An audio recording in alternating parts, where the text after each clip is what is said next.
دو سوال ہیں ان کو ایک سمجھ کے کر رہا ہوں. بالکل. آخری عشرہ ہے, لوگ اعتکاف میں جائیں گے.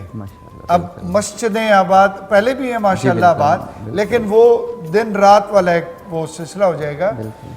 اعتکاف بنیادی طور پر ہے کیا اور اس کے فضائل کیا ہیں, اس پہ ایک ذرا مختصر سا جائزہ دیجیے. الحمدللہ رب العالمین والعاقبۃ للمتقین الصلاۃ والسلام علی نبینا محمد صلی اللہ علیہ وسلم وبعد. سب سے پہلے میں ایک مرتبہ پھر تہ دل سے مشکور ہوں میرے محترم قاضی عارف محمود صاحب, آپ کی موجودگی میں ہمارا یہ دوسرا پروگرام ہے, اور اس کے ساتھ K2 چینل والوں کا تہ دل سے مشکور ہوں کہ جنہوں نے ایک دفعہ پھر ہمیں مشکور کیا, آپ کے سیٹ پر ہم آئے. تو آپ نے ماشاءاللہ بہت پیارا کوسچن کیا کہ اعتکاف ہے کیا. جی دراصل اعتکاف کو اگر میں عربی لغت میں دیکھوں تو یہ ایک عربی زبان کا لفظ ہے جس کے معنی رک جانے کے, ٹھہر جانے کے. اچھا. اس کے ساتھ ساتھ اگر مزید بھی میں اس کی ڈیپتھ میں جاؤں تو اپنے آپ کو سب سے کاٹ کر تنہائی اور گوشہ نشینی اختیار کرنے کے ہیں.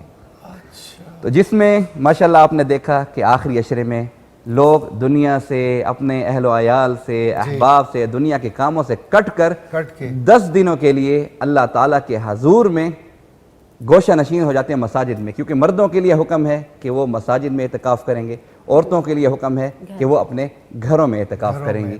تو اس کی فضیلت میں کیونکہ وقت کی نزاکت کو بھی میں نے دیکھنا ہے, تو رسول اللہ صلی اللہ علیہ وسلم کی ایک حدیث مبارکہ میں آپ کے سامنے پیش کرتا ہوں. من اعتکف عشرا فی رمضان کان کحجتین وعمرتین.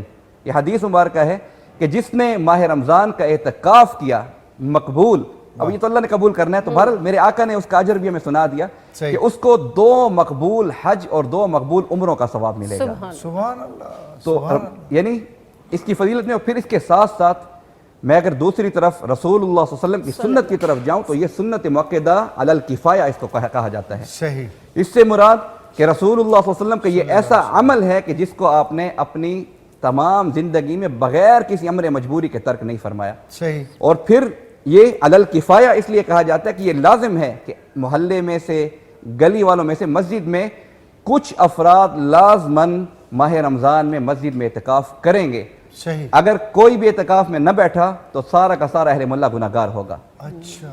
چند ایک اشخاص, نوجوان یا جو حضرات 2 3 جتنے بھی اللہ جس کو توفیق دے, اگر وہ بیٹھ جائیں گے اعتکاف میں تو پھر تمام کے تمام محلے والوں کی طرف سے ان کی نمائندگی ہوگی, اور پھر آخرت میں ان سے کوئی مواخذہ نہیں ہوگا. اسی میں قاری صاحب میں ایک ایڈ آن کرتا ہوں. ایک سوال ہے, اس کے فضائل تو آپ نے بتانے سر. آج کل جو لڑکے اعتکاف میں بیٹھتے ہیں ان کا کوئی پیرامیٹر ہی نہیں ہے. کھڑش پڑش ٹیلی فون پہ کھٹ یہ بات, ساتھ والے کو اس طرح روٹی آ رہی ہے, دعوتیں چل رہی ہیں, گپیں لگ رہی ہیں. تو یہ اعتکاف تو آپ نے کہا ہے کہ الگ سے کٹ کے اللہ کے ساتھ یعنی ڈائریکٹ ہو جانا ہے. تو یہ جو کھڑش پڑش چل رہی ہوتی ہے, اس پہ ذرا تھوڑی سی روشنی ڈالیں کہ اس کا تو الٹا نقصان ہے.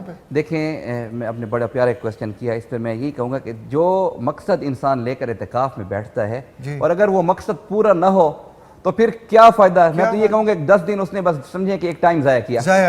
حالانکہ اس میں جو حکم ہے کہ جب آپ اعتکاف میں بیٹھیں, ایک تو زیادہ لیانی سے, فضول گفتگو سے, اس طرح فضول ایسے کام جو ہم عام روٹین میں کرتے ہیں, جس میں فضول کام یہ نہیں کہ کوئی خرافات کی طرف, یعنی کہہ کے لگانا, گپ شپ لگانا, اپنے ٹائم کو انہی کاموں میں صرف کرنا, یہ منع ہے. اعتکاف کا مقصد گوشہ نشین ہو کر اللہ کی عبادت کرنا, کثرت سے استغفار کا موقع انسان کو مل جاتا ہے تنہائی میں, کہ مقصد میں کہہ رہا ہوں کہ تمام عبادتوں کا جو محور ہے صرف ایک ہے کہ ہمارا رب ہم سے راضی ہو جائے, جو ہم نے گناہ کیے, خطائیں کی. اور پھر یہ آخری عشرہ جسے جہنم سے برات کا عشرہ کہا جاتا ہے. اور پھر خاص طور پر میں ایک اور بات بھی کروں گا اس میں, ویسے میرے ذہن میں آئی کہ انا انزلناہ فی لیلۃ القدر, لیلۃ القدر خیر من الف شہر, کہ اللہ تعالیٰ نے ایسی گھڑی عظیم جسے ہم شب قدر کہتے ہیں وہ بھی اسی آخری عشرے میں اللہ تعالیٰ نے اتاری ہے. تو آخری عشرے میں اعتکاف میں بیٹھ کر ایک تو کثرت سے استغفار کریں, تلاوت قرآن کا اہتمام کریں, نوافل کا اہتمام کریں, اس کے ساتھ ساتھ جو عبادات ہیں اللہ تعالیٰ کی وہ کریں, وظائف کریں.